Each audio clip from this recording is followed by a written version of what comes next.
Talking about the Bureau's political challenges in its fight against terrorism. Gary, welcome back to the show. Now, so I want to talk a bit about what's going on with the new president. Trump accused Obama of wiretapping him during the campaign. Could the CIA have actually spied on the president? I mean, it seems like the agency doesn't have the best relationship with Donald Trump. How far can they go? Well, let me just say this. First off, the president used the word wiretapping, but I think it was very clear to any of us that had been in the intelligence business that this was a synonym for surveillance because, you know, most people are on cell phones. People aren't using landlines anymore, so there's no wiretapping, okay? These all fall under the Foreign Intelligence Surveillance Act. As I stated earlier, that thing exists in the United States.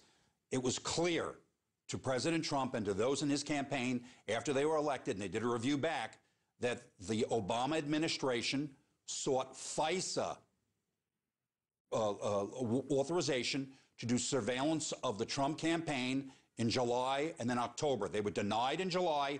They were given approval in October. And in October, they did some types of surveillance of the Trump campaign. This is why the president, of course, tweeted that he had been wiretapped. Of course, wiretapping being a synonym for there had been surveillance against his campaign, which was never heard of in U.S. political history that I can remember or that I can recall in any way of this being done. So this is it's an outrage. And at the same time, congressional hearings are going to be held, and they're going to go and review all of these things. And we're going to find out exactly what happened and what was done. It's unclear right now, but all we do know, and it has been broken in the media, that there were two efforts.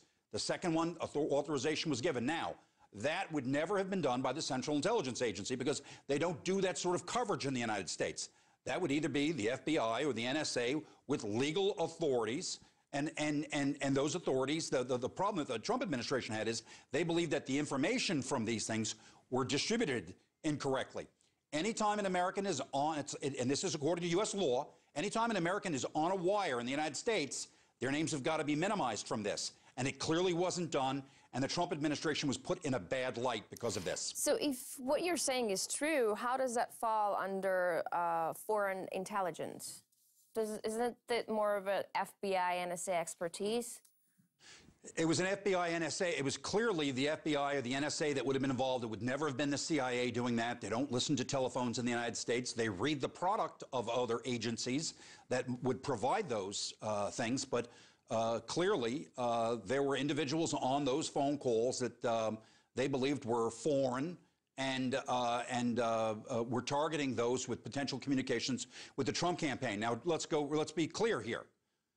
Clapper, General Clapper, the DNI for President Obama, stated before he left office that there was no, I repeat, no evidence of collusion between the Trump campaign and Russia. This has been something that has been dragged out again and again and again by the media.